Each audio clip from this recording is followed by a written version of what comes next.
छोटे से गांव में मोहन रहता था। मोहन बहुत आलसी था। वो कोई काम नहीं करना चाहता था। एक दिन मोहन बैठे बैठे सोचने लगा, इतने बड़े घर में मैं अकेला रहता हूँ। अकेले की वजह से मेरा मन भी नहीं लगता। गांव के सभी लोग कितने खुशहाल हैं। बस एक मैं ही हूँ जो फटे हाल जिंदगी जी रहा हूँ। पता नहीं कब तक ऐसे ही चलता रहेगा। क्यों ना मैं भी शादी कर लूँ। अगर मैं शादी कर लूंगा तो मैं भी अपनी पत्नी के साथ हंसी खुशी अपनी जिंदगी बिता सकूंगा। मुझे अपनी शादी के बारे में अशोक चाचा से बात करनी चाहिए। फिर मोहन अपने पड़ोसी चाचा के पास जाता है और उनके पास जाकर बोला, चाचा, अब अकेले रहते रहते मैं थक गया हूँ। मैं सोच रहा था अगर तुम मेरी शादी करवा दोगे तो बहुत अच्छा होगा। लेकिन बथुआ, तू कुछ करता तो है नहीं। एक दिन काम करता है और 4 दिन घर लेटता है। बथुआ बेटा, मेरी एक बात ध्यान से सुनना। जो लोग घर बसाते हैं उन्हें मेहनत मशक्कत करनी पड़ती है, और मेहनत मशक्कत तुम करना नहीं चाहते, तो फिर ऐसे कैसे काम चलेगा। चाचा, मैं आपसे वादा करता हूँ मैं खूब मन लगाकर मेहनत करूँगा और पैसे कमाऊंगा। लेकिन आप मेरी शादी करवा दीजिए जिससे मेरा अकेलापन दूर हो जाए। ठीक है बथुआ, मैं जल्द ही कोई अच्छी सी लड़की देखकर तुम्हारी शादी करवा दूंगा। कुछ ही दिन बाद मोहन की शादी हो जाती है।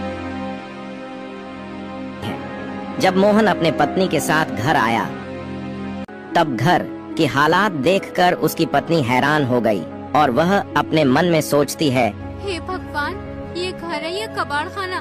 क्या हाल बना रखा है घर का। क्या हुआ सुषमा, तुम क्या सोच रही हो? आज से घर तुम्हारा ही है। अब तुम आ गई हो तो तुम्हारी वजह से घर भी खुशहाल हो जाएगा। अब तुम आराम कर लो, मैं किसी काम से बाहर जा रहा हूँ। थोड़ी देर में वापस आ जाऊंगा।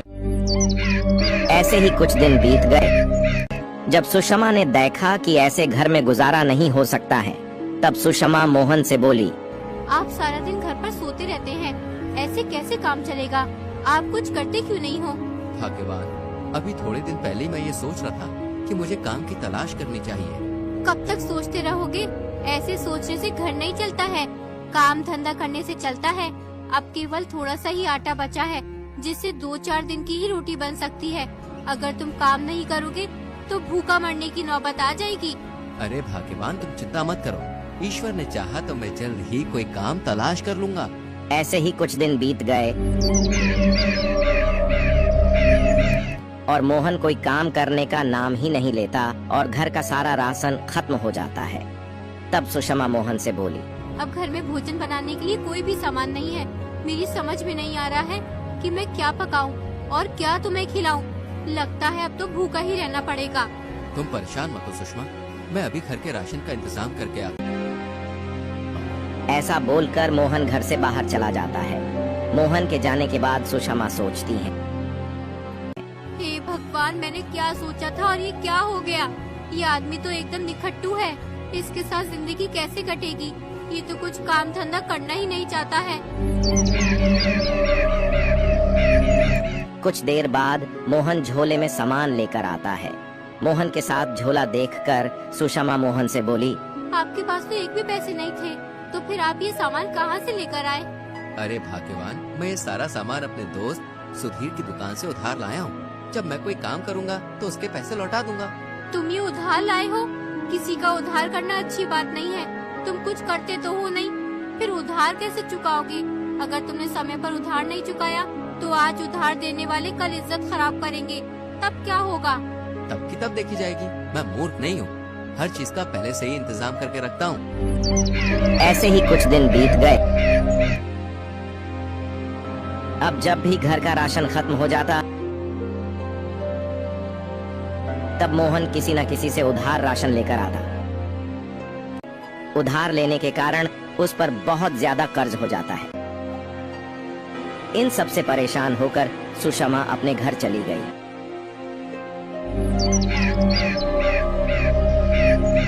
सुषमा के जाने के बाद मोहन की हालात पहले की तरह हो गई। एक दिन मोहन अपने मन में सोचने लगा, जब से सुषमा अपने मायके गई है तब से मेरी हालत पहले जैसी हो गई है। ना तो घर में कुछ खाने को है और ना ही अब कोई उधार देता है। कर्ज वालों की सुबह शाम लाइन लगी रहती है। सुषमा सही कहती है कि उधार वालों के पैसे कहाँ से लौटेंगे। मुझे कैसे भी करके उधार वालों से अपना पीछा छुड़ाना होगा। एक काम करता हूँ, अपनी ससुराल चला जाता हूँ। 1-2 महीने वहीं रहूंगा और खूब खा पी कर मौज करूंगा। कर्ज वालों से पीछा छुड़ाने का ये अच्छा तरीका है। ना यहाँ पे रहूंगा और ना ही कर्ज मांगने वाले मुझे परेशान करेंगे।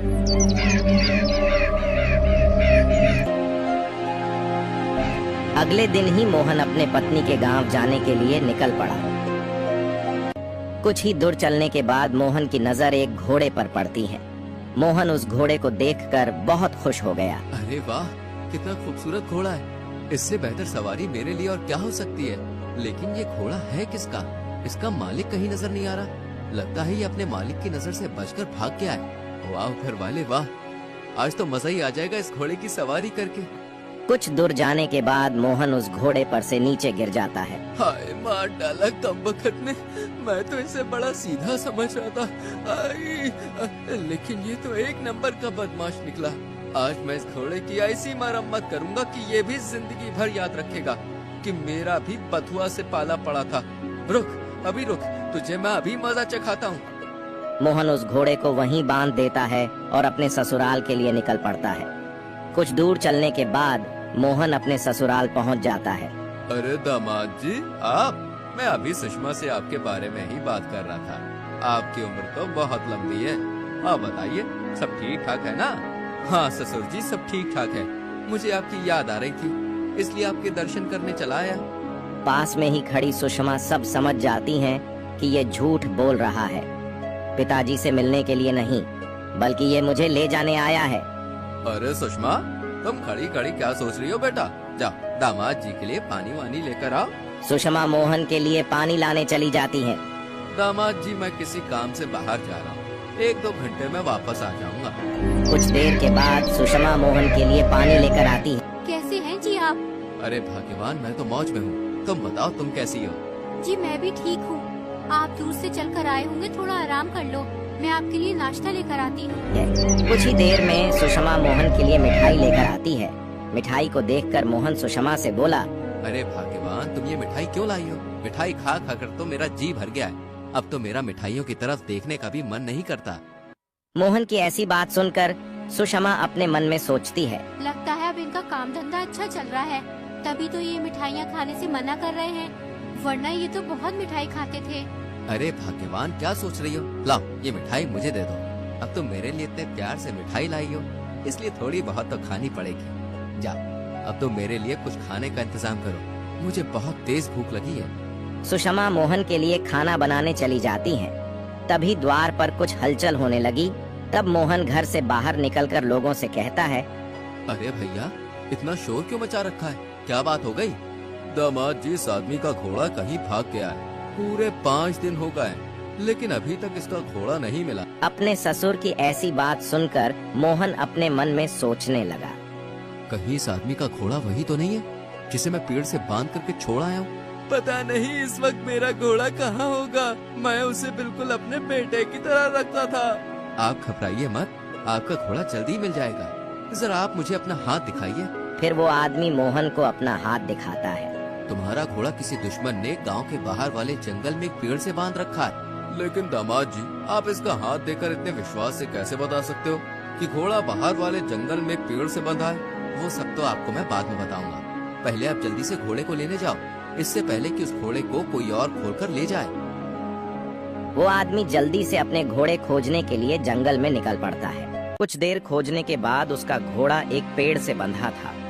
उसके बाद वो आदमी अपने घोड़े को लेकर अपने गांव की ओर निकल पड़ता है। वो आदमी अपने घोड़े को लेकर घर आ गया और गांव वालों से कहने लगा। ऐसी बात सुनकर गांव के सभी लोग मोहन का ही चर्चा करने लगते हैं और इसी तरह से मोहन बहुत अमीर हो गया और उसकी पत्नी भी मान गई।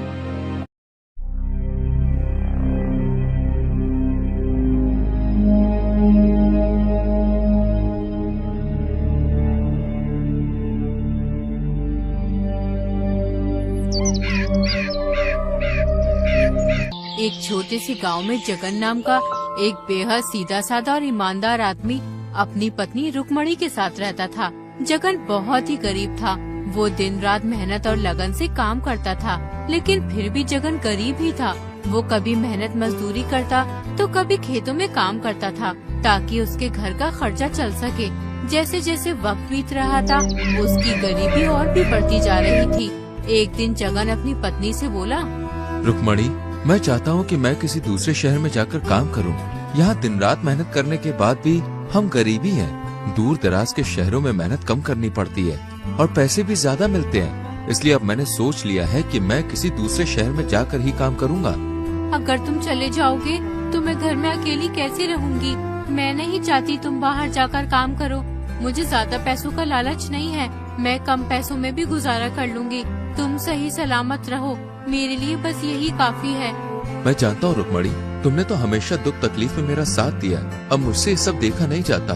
मुझे 1-2 साल के लिए बाहर काम करने जाना ही होगा, तभी हमारे हालात सुधर सकते हैं, वरना हम ऐसे ही एक एक पैसे के लिए तरसते रहेंगे। शहर में बहुत काम है, अगर वहाँ काम मिल गया तो सब ठीक हो जाएगा। ठीक है, अगर तुम जाना ही चाहते हो तो चले जाओ, लेकिन अपना ख्याल रखना। मैं आज तुम्हारा सामान बांध दूंगी, तुम कल निकल जाना। अगले दिन सुबह को जगन अपनी पत्नी से विदा लेकर शहर की ओर चल पड़ता है।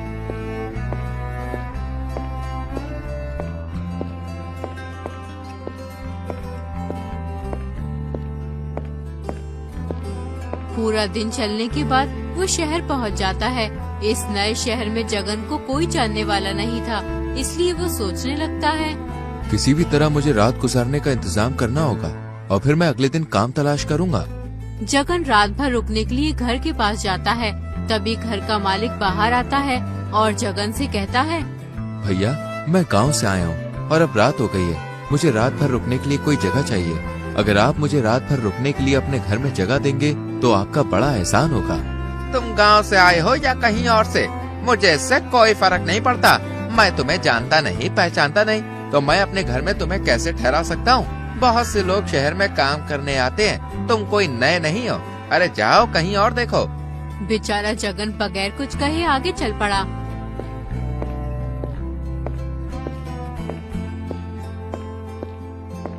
फिर जगन एक और आदमी के घर गया। भैया, क्या मैं तुम्हारे घर रात भर के लिए रुक सकता हूँ? तुम चाहो तो मैं रात भर रुकने का किराया भी दे सकता हूँ तुम्हें। भाई, मेरा घर बहुत छोटा है और परिवार बहुत बड़ा है, इसलिए तुम मेरे घर में नहीं रुक सकते। इतना कहकर वो आदमी अपने घर के अंदर चला जाता है। उसके बाद जगन कई घरों में जाता है, लेकिन हर कोई उसे अपने घर में ठहराने से मना कर देता है। ये सब देखकर जगन बहुत निराश हो जाता है। फिर जगन सोचने लगता है, इस शहर में कोई भी मुझे अपने घर में ठहराने के लिए तैयार ही नहीं है। अब मैं रात में कहाँ जाऊँ? मेरे तो कुछ भी समझ में नहीं आ रहा। जब इस शहर में कोई अपने घर में ही नहीं रोक रहा, तो फिर मुझे इस शहर में काम कैसे मिलेगा? बेचारा जगन ये सोच ही रहा था, तभी उसकी नजर एक बुढ़िया के घर पर पड़ती है। जगन उस बुढ़िया के घर जाता है और बूढ़ी अम्मा से कहता है, माँ, मैं इस शहर में काम की तलाश में आया हूँ, लेकिन कोई भी मुझे अपने घर में ठहराने के लिए तैयार ही नहीं है। बस अब आपसे उम्मीद है, कृपया मुझे रात भर के लिए अपने घर में ठहरा लो। बेटा, तुमने मुझे माँ कहा है, एक माँ अपने बेटे को घर के बाहर कैसे छोड़ सकती है? आ जाओ, अंदर आ जाओ। जगन उस बूढ़ी औरत के साथ घर के अंदर चला जाता है। फिर वो अम्मा जगन से कहती है, बेटा, इसे अपना ही घर समझो। जब तक तुम चाहो तब तक यहाँ रह सकते हो। माँ, तुम इतने बड़े घर में अकेली रहती हो, तुम्हारे साथ कोई और नहीं रहता? तुम्हारे बच्चे कहाँ हैं? बेटा, मेरी कोई औलाद नहीं है। एक लड़का था, वो एक बीमारी की वजह से इस दुनिया में नहीं रहा, और मेरे पति भी शादी के कुछ दिनों बाद ही मुझे छोड़कर इस दुनिया से चले गए थे। मेरा इस दुनिया में कोई नहीं है, मैं अकेले ही इस घर में रहती हूँ। माँ, आप रोइए मत, अब आप अकेली नहीं है, मैं हूँ ना आपके साथ। मुझे अपना बेटा ही समझिए। बेटा, तू बहुत अच्छा इंसान है, देखने में भी बहुत भला लगता है। इस शहर में बड़ी अक्लमंदी से रहना, क्योंकि यहाँ बहुत से ठग रहते हैं।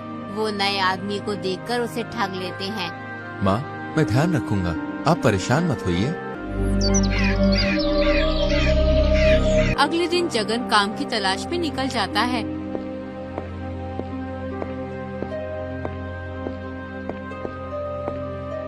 जल्दी उसे एक सेठ की राशन की दुकान पर काम मिल जाता है। जगन कभी भी सेठ के किसी भी काम से इनकार नहीं करता और हर काम को बहुत अच्छी तरह और ध्यान से करता था। जगन की काम के प्रति मेहनत और लगन देखकर सेठ जगन से बहुत खुश था, इसलिए वो जगन की तनख्वाह भी बढ़ा देता है।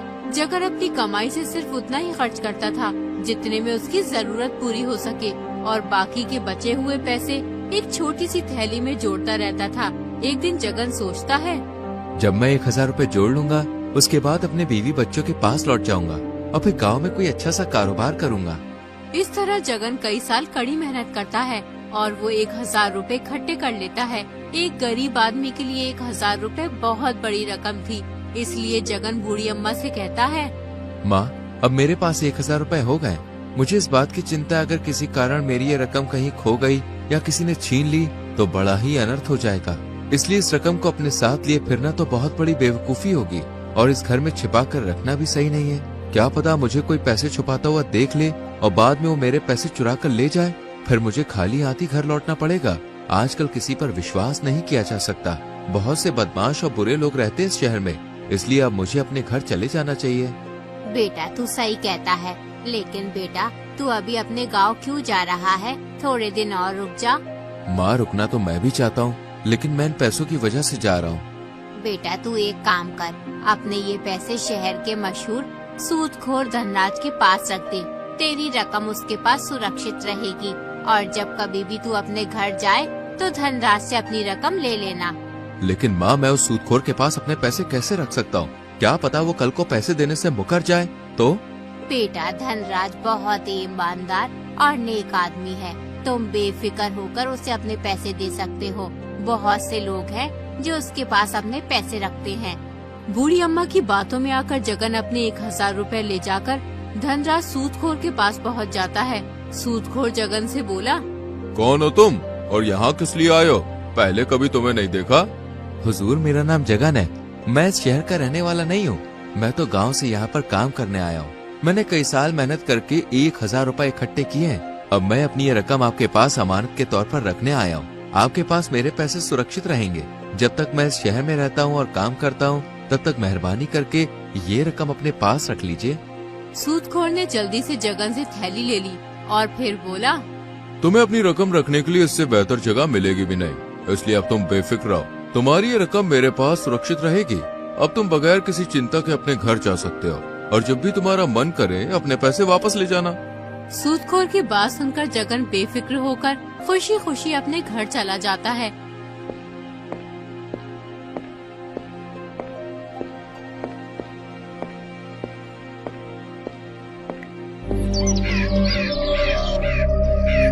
कुछ दिन और काम करने के बाद जगन को अपनी पत्नी की बहुत याद आने लगती है, इसलिए जगन अपने घर जाने की तैयारी करके साहूकार के पास अपने पैसे लेने चला जाता है। हुजूर, मैं अपने गांव जा रहा हूँ। अब आप मुझे मेरे पैसे लौटा दीजिए। सूदखोर जगन को गौर से देखकर बोला, तुम किन पैसों की बात कर रहे हो? तुमने मुझे पैसे कब दिए थे? सूदखोर की बात सुनकर जगन के होश उड़ जाते हैं। हुजूर, मैंने अभी कुछ दिन पहले 1000 रुपए अमानत के तौर पर आपके पास रखवाए थे। तुम पगला तो नहीं गए हो या फिर तुम्हारा दिमाग खराब हो गया है?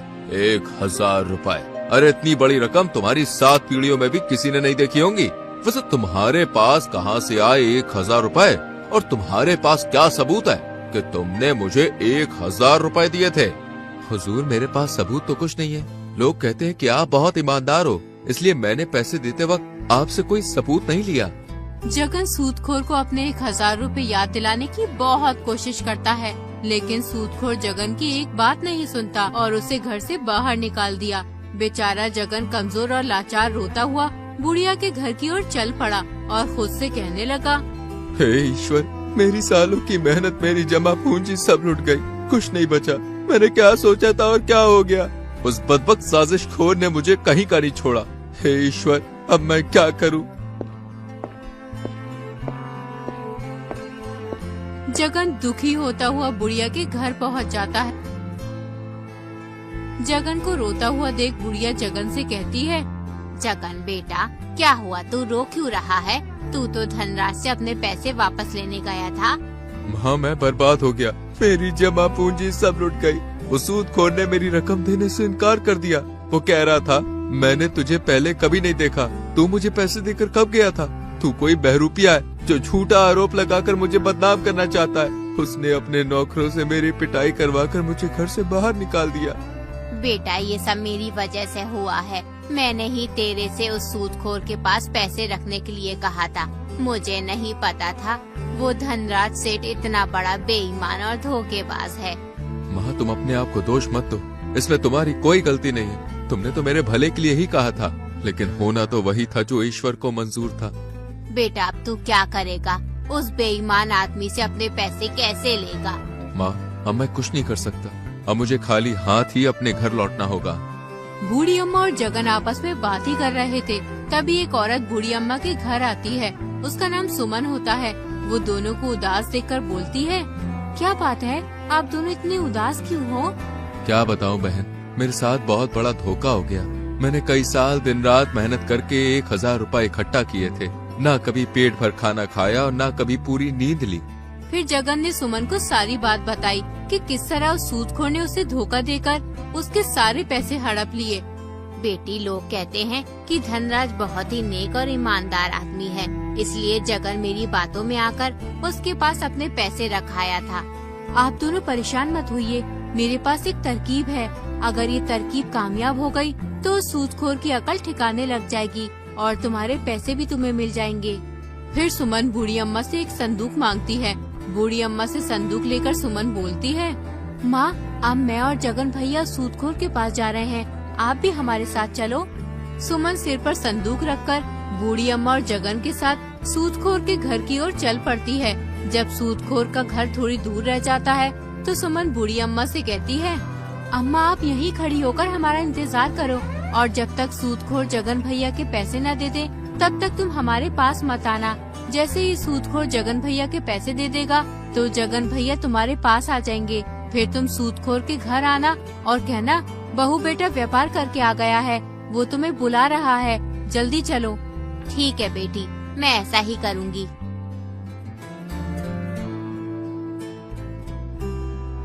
फिर सुमन और जगन सूदखोर के घर वापस पहुंच जाते हैं। सुमन जगन से कहती है, पहले मैं अंदर जाऊंगी, तुम कुछ देर के बाद आना। उसके बाद सुमन सूदखोर के घर के अंदर चली जाती है। सूदखोर सुमन के सर पर संदूक देखकर बोला, बहन, तुम किस काम से आई हो और तुम्हारे सर पर जो संदूक है इसके अंदर क्या है? मैं न समनू व्यापारी की पत्नी हूँ। मेरे पति दूर दराज के देशों में व्यापार करने गए हैं। वो कई महीनों से घर नहीं लौट के आए हैं। ना जाने वो घर कब वापस आएंगे। हमारे यहाँ चोरी बहुत हो रही है। आए दिन किसी न किसी के घर में चोरी हो जाती है, इसलिए मैं कई रातों से चैन की नींद नहीं सो पाई। मुझे हर वक्त डर लगा रहता है कहीं हमारे घर में चोरी ना हो जाए, इसलिए मैं अपना ये संदूक आपके पास लेकर आई हूँ। इस संदूक में हमारा सारा रुपया, सोना और हीरे जवाहरात हैं। मैं चाहती हूँ आप इसे अपनी हिफाजत में रख लें। जब मेरे पति व्यापार करके वापस आएंगे तो मैं आपके पास से ये संदूक ले जाऊंगी। सुमन की बात सुनकर सूदखोर सोचने लगा, संदूक देखकर मालूम होता है कम से कम इस संदूक में 2 से 3 लाख रुपए का माल है। मैंने सुना है कि समनू व्यापारी बहुत ही अमीर आदमी है। फिर सूदखोर सुमन से बोला, बहन, तुमने बहुत ही सही किया जो अपनी दौलत मेरे पास ले आई। मैं तुम्हारी दौलत अपने पास संभाल कर रखूंगा। तुम यकीन मानो, तुम्हारी दौलत मेरे पास बिल्कुल सुरक्षित रहेगी। जब कभी भी तुम अपनी दौलत लेने आओगी तुम्हें अपना 1-1 रुपया ज्यों का त्यों मिल जाएगा। मैं कैसे यकीन करूं कि मेरी दौलत सच में वापस मिल जाएगी? बहन, सारे शहर में मेरी ईमानदारी की चर्चा है। पूरे शहर में ऐसा कोई आदमी नहीं है जो मुझे बुरा या बेईमान बता सके। उतने में ही जगन आ जाता है। जगन को देखकर सूदखोर बहुत खुश होता है। फिर सूदखोर सोचने लगता है, ये आदमी बिल्कुल सही समय पे आया है। अपनी ईमानदारी दिखाने का ये बहुत ही बढ़िया मौका है। मैं इस आदमी को उसकी 1000 रुपए लौटा दूंगा और इस औरत से उसका संदूक ले लूंगा। इस औरत की दौलत लेने के लिए मुझे 1000 रुपए कुर्बान करने ही होंगे। फिर सूदखोर सुमन से बोला, मेरी बहन, मैं तुम्हें विश्वास दिलाता हूँ, मेरे घर से महफूज और भरोसे की कोई दूसरी जगह नहीं है जहाँ तुम अपनी ये दौलत रख सको। तुम बिल्कुल भी घबराओ मत, तुम्हारी अमानत मेरे पास बिल्कुल सुरक्षित रहेगी। अरे, मेरे घर में तुम्हारी ये दौलत कोई चोरी भी नहीं कर सकता, क्योंकि मेरे घर में घुसने से पहले चोर भी 1000 बार सोचेगा। ये कहते कहते सूदखोर ने ऐसा ढोंग किया जैसे जगन पर उसकी नजर अभी अभी पड़ी हो। फिर वो बड़े उत्साह से बोला, अरे तुम ये देखो, इस आदमी ने अपनी सारी जमा पूंजी यानी 1000 रुपए मेरे पास रखे थे। आज सुबह ये मेरे पास अपनी रकम लेने आया था, मगर मैं इसे पहचान न पाया। मैंने इसे चोर समझा और रकम लौटाने से इनकार कर दिया। फिर बाद में मैंने अपने दिमाग पर बहुत जोर डाला तब कहीं जाकर मुझे इसका चेहरा याद आया। भाई तुमने बहुत अच्छा किया जो तुम अपने रुपए लेने चले आए। मैं तो अपने नौकर को भेज ही रहा था तुम्हें बुलाने के लिए। इस आदमी को तो मैं भी बहुत अच्छी तरीके से जानती हूँ। ये बहुत दूर से इस शहर में काम करने आया है। ये बेचारा बहुत ही मेहनत से काम करता है। इसने हमारे यहाँ भी काम किया है। इस बेचारे ने दिन रात मेहनत करके पैसे कमाए हैं। तुम इस आदमी को जानती हो? फिर तो किसी बात की फिक्र करने की जरूरत ही नहीं है। मैं अभी इस गरीब आदमी के पैसे दे देता हूँ। सूदखोर जल्दी से अपने कमरे में गया और जगन के 1000 रुपए लाकर दे दिए। जगन अपने 1000 रुपए लेकर सूदखोर के घर से चलता बना। फिर सूदखोर बोला, देखो बहन, मैंने इस गरीब आदमी के पैसे ज्यों के त्यों लौटा दिए हैं। अब तो तुम्हें मेरी ईमानदारी पर यकीन हो गया होगा कि लोगों की दौलत मेरे पास महफूज रहती है। जी बिल्कुल, मुझे पता चल गया है। आप बहुत ही नेक और ईमानदार आदमी हो। तो लाओ अपना ये संदूक मुझे दे दो और बेफिक्र होकर अपने घर चली जाओ। सूदखोर सुमन से संदूक मांग ही रहा होता है, उतने में बूढ़ी अम्मा आ जाती है। वो सुमन से कहती है, बहू जल्दी घर चलो, मेरा बेटा व्यापार करके लौट कर आया है, वो तुम्हें बुला रहा है। ये तो बहुत अच्छा हुआ जो वो लौट आए। अब हमें कोई चिंता करने की जरूरत नहीं है। अब आपको भी परेशानी उठाने की जरूरत नहीं है। मेरे पति अपनी दौलत की देखभाल खुद कर लेंगे। फिर सुमन ने संदूक उठाया और सूदखोर के घर से चली गई। ये सब देखकर सूदखोर गुस्से से आग बबूला हो गया। गुस्से के मारे उसका बहुत बुरा हाल हो गया। धनराज, किस्मत फूट गई। हाय बेड़ा गर्क हो गया। इस नामुराद व्यापारी को भी अभी आना था, थोड़ी देर बाद नहीं आ सकता था। अरे थोड़ी देर से आ जाता तो उसका क्या बिगड़ जाता, पर नहीं, उस कमबख्त को तो अभी आना था। आज वो दौलत से भरा संदूक मेरा होने ही वाला था। अगर वो संदूक मेरे हाथ लग जाता तो पैसों से मेरी सारी तिजोरियां भर जाती। अब क्या करूं अपनी इस फूटी किस्मत का मैं। सूदखोर मन ही मन बहुत दुखी हो रहा था और खुद को बुरा भला कह रहा था। उधर सुमन जगन से कहती है, मेरे भाई, इंसान को कभी मायूस नहीं होना चाहिए। याद रखो, दुनिया में ऐसा कोई मक्कार और चालाक आदमी नहीं है जिसकी मक्कारी और चालाकी हमेशा कामयाब हो सके। अब तुम अपने घर जाओ और सुख चैन से अपने परिवार के साथ रहो। बहुत भटक ली है अजनबी इलाके में। अपने खून पसीने की कमाई को खर्च करो और खूब मजे करो। माँ, अब आप ही मुझे जाने की इजाजत दो। आपने इस अजनबी शहर में मेरी बहुत मदद की है। मैं आपका ये एहसान जिंदगी भर नहीं भूलूंगा। अरे इसमें एहसान की क्या बात है बेटा, तू मेरा बेटा है। मैंने तो बस एक माँ का फर्ज अदा किया है। अब तुम जाओ और खुश रहो। मेरी दुआ हमेशा तुम्हारे साथ है। फिर जगन अपने गांव की ओर निकल जाता है।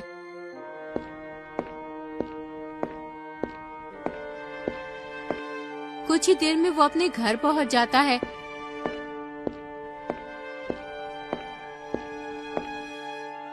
जगन को देखकर उसकी पत्नी बहुत खुश होती है। जब से तुम गए थे, मेरा एक पल के लिए भी मन नहीं लगता था। हर वक्त आपकी ही याद आती रहती थी। रुक्मणी, अब मैं आ गया हूँ। तुम्हें किसी बात की चिंता करने की कोई जरूरत नहीं है। मैं एक बहुत बड़ी मुश्किल में फंस गया था, लेकिन ईश्वर ने मुझे उस मुश्किल से निकाल दिया। भला उस महिला का जिसकी वजह से आज मेरी मेहनत की कमाई वापस मिली है। फिर जगन अपनी पत्नी को सारी बात बताता है और फिर कहता है, आज के बाद मैं कभी भी शहर में काम करने नहीं जाऊंगा। जो भी करूंगा अपने गांव में रहकर ही करूंगा। उसके बाद जगन अपने इकट्ठे किए हुए पैसों से अनाज बेचने की दुकान खोल लेता है। कुछ ही दिनों में उसकी दुकान अच्छी चलने लगती है। इस तरह जगन की मेहनत और लगन से उसकी गरीबी के दिन चले जाते हैं और कुछ ही दिनों में जगन बहुत मालदार हो जाता है।